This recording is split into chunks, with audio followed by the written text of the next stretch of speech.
ausência de Aniceto deu ensejo a palestras interessantes. Formaram-se grupos de conversação amiga, e impressionado com as senhoras que haviam solicitado providências para Otávio, pedi a Vicente que me apresentasse a elas, não que me movesse curiosidade menos digna, mas desejo de alcançar novos valores educativos sobre a tarefa mediúnica, que a palestra de Telésforo me fizera sentir em tons diferentes.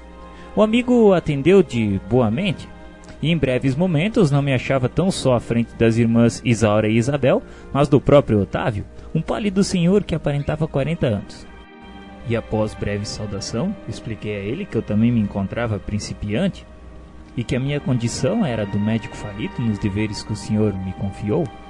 Otávio sorriu e me respondeu: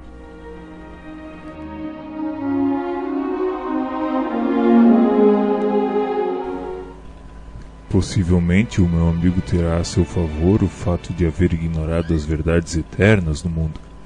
O mesmo não ocorre comigo, ai de mim.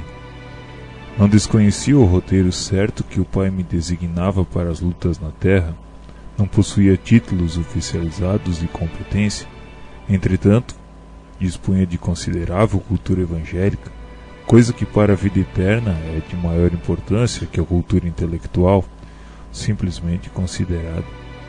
Tive amigos generosos do plano superior que se faziam visíveis aos meus olhos, recebi mensagens repletas de amor e sabedoria, e no entanto, caí mesmo assim, obedecendo à imprevidência e à vaidade.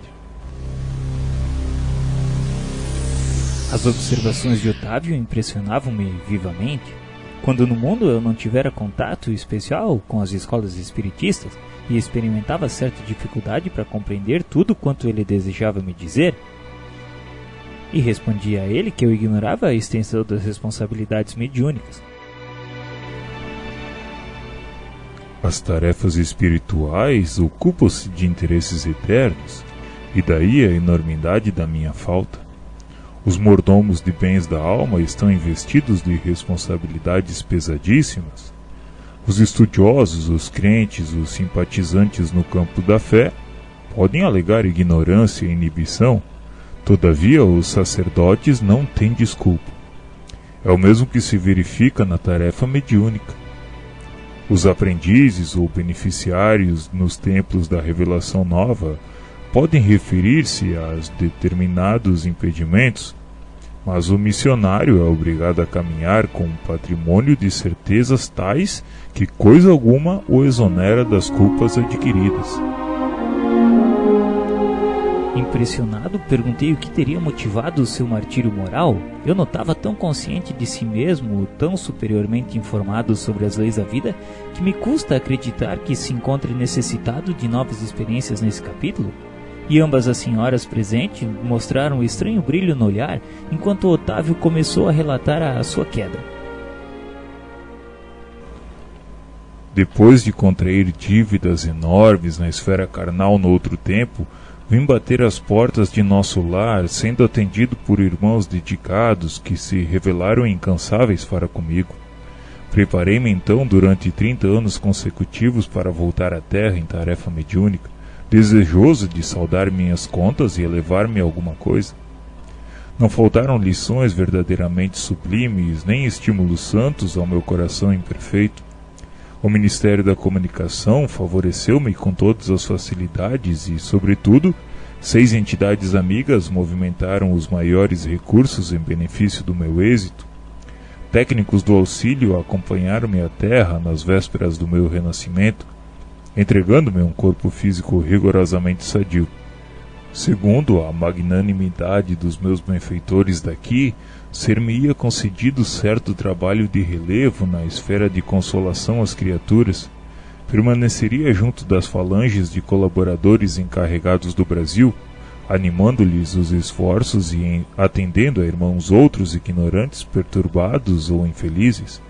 O matrimônio não deveria entrar na linha de minhas cogitações, não que o casamento possa colidir com o exercício da mediunidade, mas porque meu caso particular assim o exigia. Nada obstante, solteiro, deveria receber aos 20 anos os 6 amigos que muito trabalharam por mim em nosso lar, os quais chegariam a meu círculo como órfãos. Meu débito para com essas entidades tornou-se muito grande e a providência não só constituiria agradável resgate para mim, como também garantia de triunfo pelo serviço de assistência a elas, o que me preservaria o coração de leviandades e vacilações, porquanto o ganha-pão laborioso me compeliria a não aceder a sugestões inferiores nos domínios do sexo e das ambições incontidas. Ficou também assentado que minhas atividades novas começariam com muito sacrifício para que o possível carinho de outrem não amolecesse a minha fibra de realização, e para que se não escravizasse minha tarefa às situações caprichosas do mundo, distantes dos desígnios de Jesus, e sobretudo para que fosse mantida a impessoalidade do serviço. Mais tarde, então, com o correr dos anos de edificação, me enviariam de nosso lar socorros materiais cada vez maiores, à medida que fosse testemunhado renúncia de mim mesmo, desprendimentos das posses efêmeras, desinteresse pela remuneração dos sentidos, de maneira a intensificar progressivamente a semeadura de amor confiada às minhas mãos.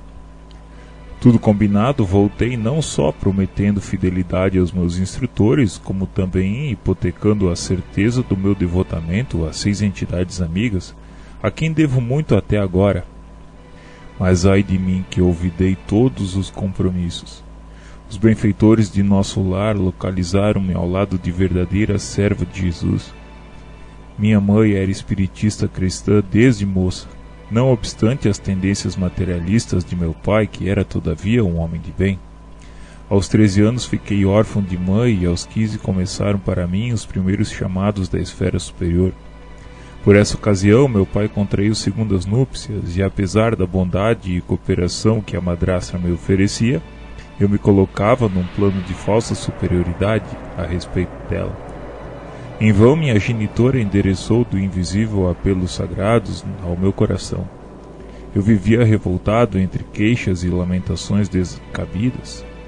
Meus parentes conduziram-me a um grupo espiritista de excelente orientação evangélica, onde minhas faculdades poderiam ser postas a serviço dos necessitados e sofredores. Entretanto, faltavam-me qualidades de trabalhador e companheiro fiel. Minha negação em matéria de confiança nos orientadores espirituais e acentuado pendor para a crítica dos atos alheios compeliam-me a desagradável estacionamento. Os beneméritos amigos do invisível estimulavam-me ao serviço, mas eu duvidava deles com a minha vaidade doentia.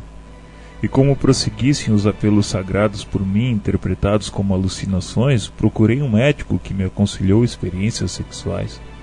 Completara então 19 anos e entreguei-me desenfreadamente ao abuso das faculdades sublimes.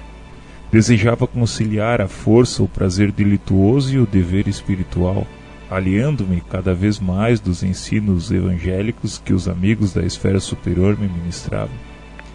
Tinha pouco mais de 20 anos quando meu pai foi arrebatado pela morte, e com a triste ocorrência ficavam na orfandade 6 crianças desfavorecidas, porquanto minha madrasta, ao se consorciar com o meu genitor, lhe trouxera para a tutela 3 pequeninos.